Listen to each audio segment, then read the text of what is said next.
Welcome back to the channel where we left you in the last video parked up next to this mountain copper mine overlooking the town of Allihies. We now know in this video that we mispronounced the name many times now that we've researched it when we produced the video.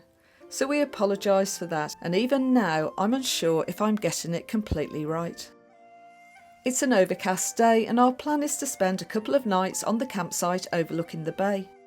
So before leaving we have another quick look around the mine.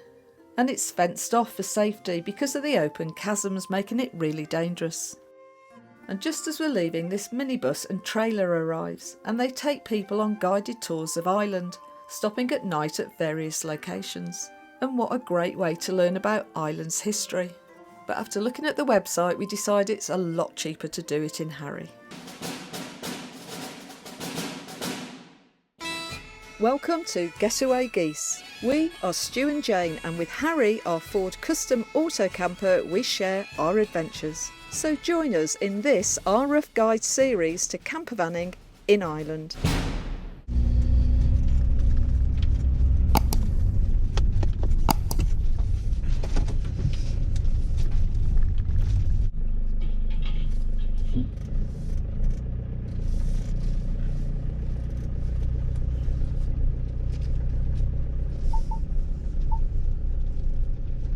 And our first stop is in the town itself as we saw a small copper mine museum that we want to go to. Oh my god.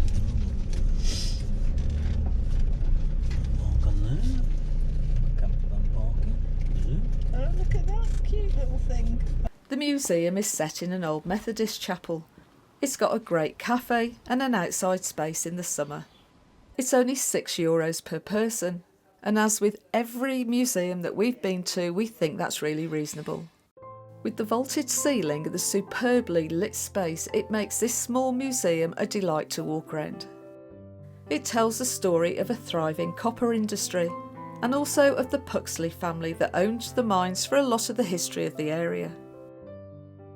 The Puxley family we came across in the last video when we passed Puxley Manor. The working conditions, like many locations of its time, was hard with some stark facts of deaths in the mines. A staggering 1,500 people worked in the mines when it was at its peak, and the town was overcrowded with many cottages housing 25 people per dwelling. And again we learn of the huge emigration of miners to America in the 1900s. At times the mines would go down to 1,000 feet, so innovation of extracting the copper and working at such depths occurred. One such area that needed improving was how to get the miners to the rock face. Originally it would take 50 minutes there and back, plus they needed a large rest before they could start work. So they installed man engine, which cut this down to 20 minutes with no rest needed. It was simply an automated ladder that rises and falls, allowing the workers to hop on and hop off at each level. So after about 45 minutes of going round the museum, it was time to treat ourselves and support the cafe. So we had a couple of hot chocolates and some delicious homemade cake, which was served by very friendly staff, and it made the visit even more worthwhile. That's your lunch. No, it's 11s. Well, although we're a bit early, we're going to go to the campsite. Oh, that's good. It's the end of the season and all these caravans are empty and obviously being left on site. Hello sir, you alright? We wanted to stop. Is this the Allihies campsite, is this? Why Stu decides to put on an accent, I have no idea. Yeah, and is there a shower block or something? Or is over by the other one, is it? Okay, alright. Okay. We'd like to stop for a couple of nights. Can we pay you and that? Yeah. How much is it? It's €7 per adult per night, so it's 30 in total for us for the 2 nights, with showers and laundry areas with a pay-as-you-use approach. The site is split over a couple of fields. Having spoken with the owner and paid, we decide to move to the one overlooking the beach. But he has some cattle that have escaped and are roaming the site, and he has to recover them with the farmer. We got the impression that the owner is gradually moving the vans into storage for the winter to protect them from the elements. and we just sit and chill out for the rest of the day with the weather not at its best. Well, the cattle look to be having a lovely day out as they're now down on the beach. There he is, the dedicated fisherman. That's not Stu. As opposed to the lightweight fisherman. The fair weather fisherman. So it's just gone high tide. It feels like a bit warmer, to be honest. It was quite cold this afternoon. I was fishing off the pier over there. So tonight's concoction is chicken breast, chorizo. Is it chorizo? We haven't decided. Whatever it is, it's we can't say it. There. I'm sure I've got a cool truck. We've got mushrooms, onions, usual stuff. We're going to have fresh pasta, which we love, peppers, cucumber, and we're going to try a white sauce. It's just a mix in water. There.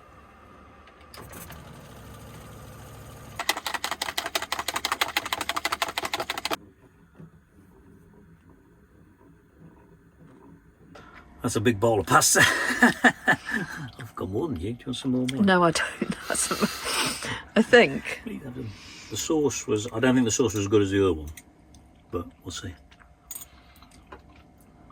We've got everything else, so the flavour's coming from just as good. Okay. So we're just at high tide. It's just about to turn, I think.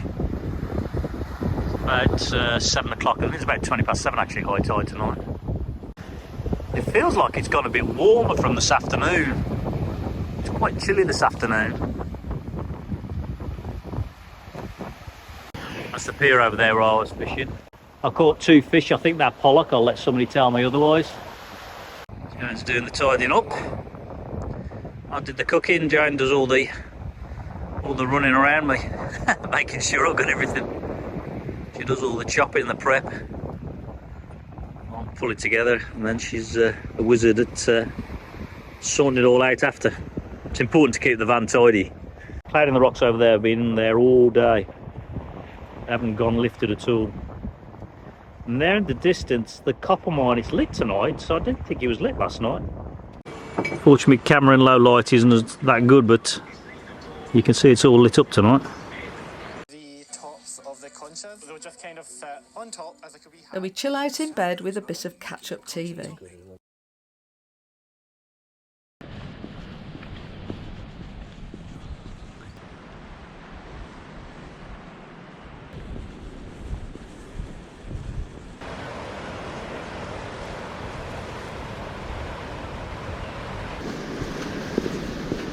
So we've just come out for a walk today. The sun's supposed to come out, it's quite nice.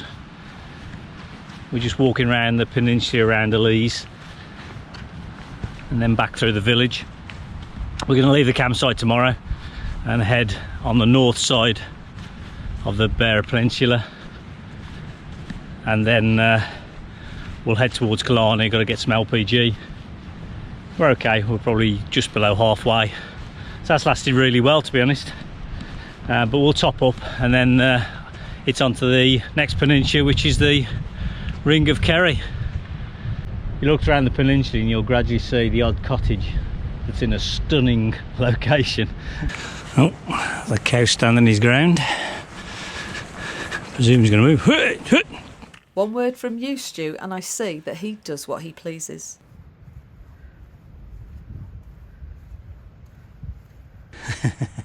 Staring competition.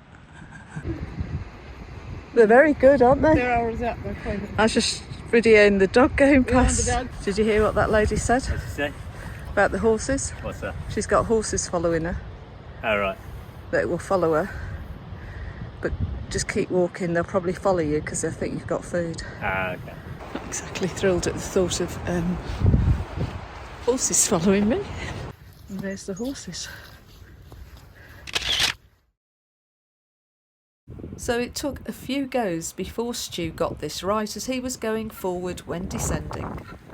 But eventually he perfected it. So Allihies is in this, it's almost a amphitheatre of rocks going round it, and there's this bowl of greenery. It's difficult to imagine. There was apparently around about 1,300 people working in the mine at its height, so you wonder where they all lived. It's got a skiff of rain coming across, so we're all getting a bit wet. Hopefully it'll just clear. The sun over there, hopefully it's coming our way. That's it'll be about 4 or 5 kilometre walk by the time we're done. We got absolutely drenched halfway round. It's stopped raining now, but you know, if you come in September, October, you've got to expect this sort of weather, so which is fine for us. We don't mind it. I think that's where you've got to make your decision. It's quiet now, which means you can get everywhere quite easily, but places are shutting down. If you want more campsites, then you might want to come earlier. There are the odd campsite that's around. There's probably enough for you to find a place. But I think for us, we've chosen the right time of the year. And also we're starting to see the autumn colours come in. So as ever, you come to a place in a different season, you see something different than that. They're coming up into the village of Allihies, or town of Allihies. I wonder if they all have to agree what colour they're going to do. I'm going to put an offer in on that one.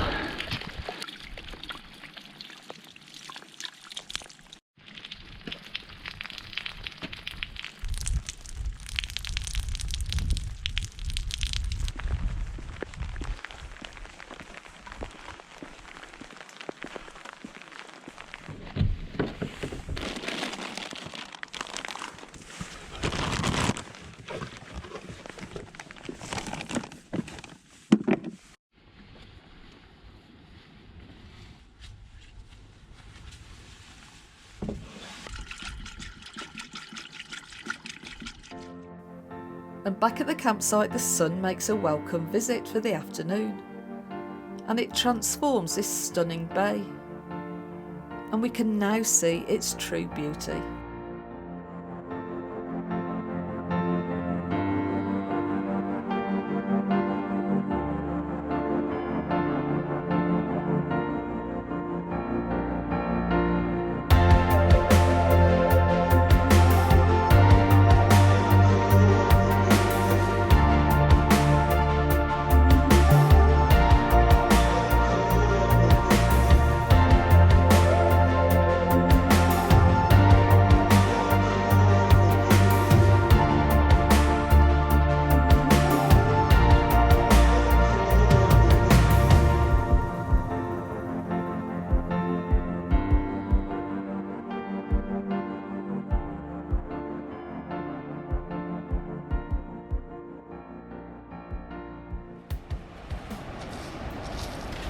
And unbelievably, we're now off to the beach to soak in the sun.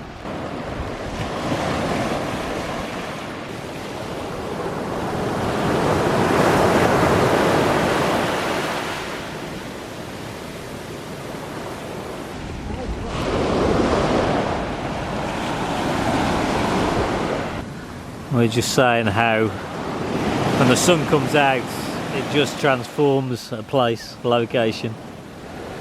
The sea's bluer, the foam's whiter, the sand's more golden.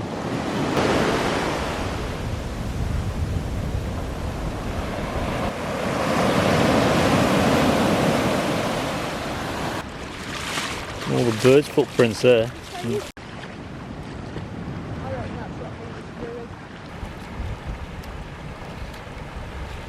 Yeah, just be careful.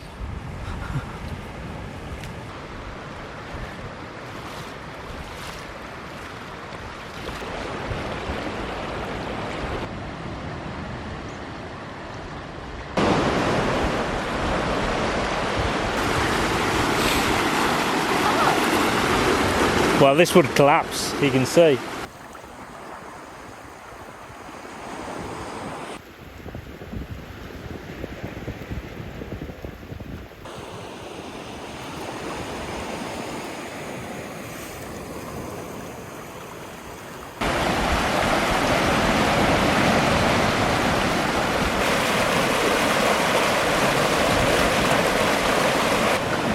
So where the river's coming into the sea, it's fighting against the sea and causing probably quite dangerous currents here.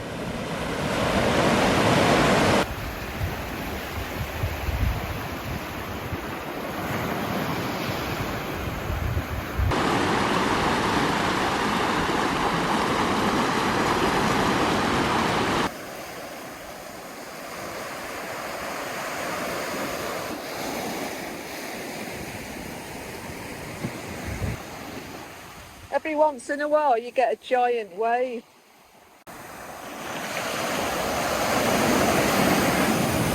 Ooh. Hold on. Whoa. That is dangerous.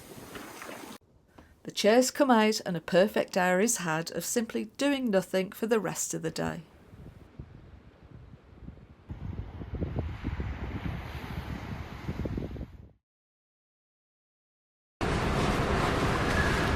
That's the view from the van door today. The sun's just come out.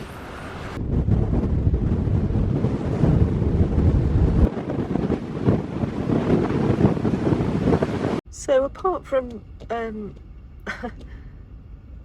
not sleeping because it felt like someone was at the bottom of my bed rocking it from side to side, I also didn't sleep because of this man in that car.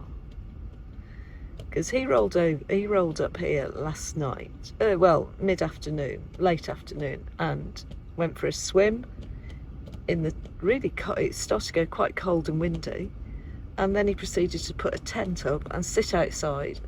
Just sat out there. I was just absolutely mesmerised. I couldn't stop watching him just eat his dinner outside while I was being a princess in Harry, washing up with the heater on. And then he slept in the tent, and that's why I didn't sleep, because all night I kept worrying about him. I just wonder if he's being blown away. Oh, hello. Here's Wally. He wants to leave the door open. The things will be dry within 2 seconds. Oh, bloody hell. That man's tent is not there. It's going like this. His tent. His tent's there. Yeah. We need to move on today, but there's no rush, as simply sitting and watching is easy with a view like this.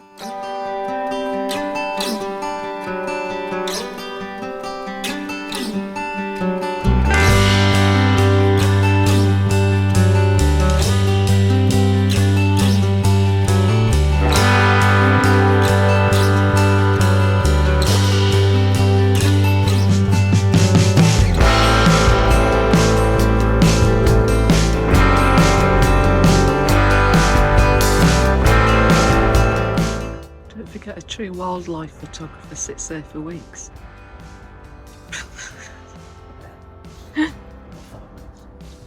Well, he got some sort of shot, and I actually think the gulls love surfing the wind.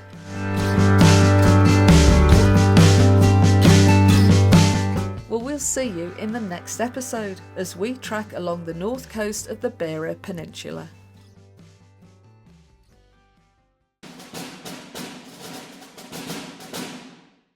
So thanks for watching, and if you enjoyed this video then help us grow the channel by subscribing, liking and commenting. And we'll hopefully see you in the next episode of Our Travels in Harry.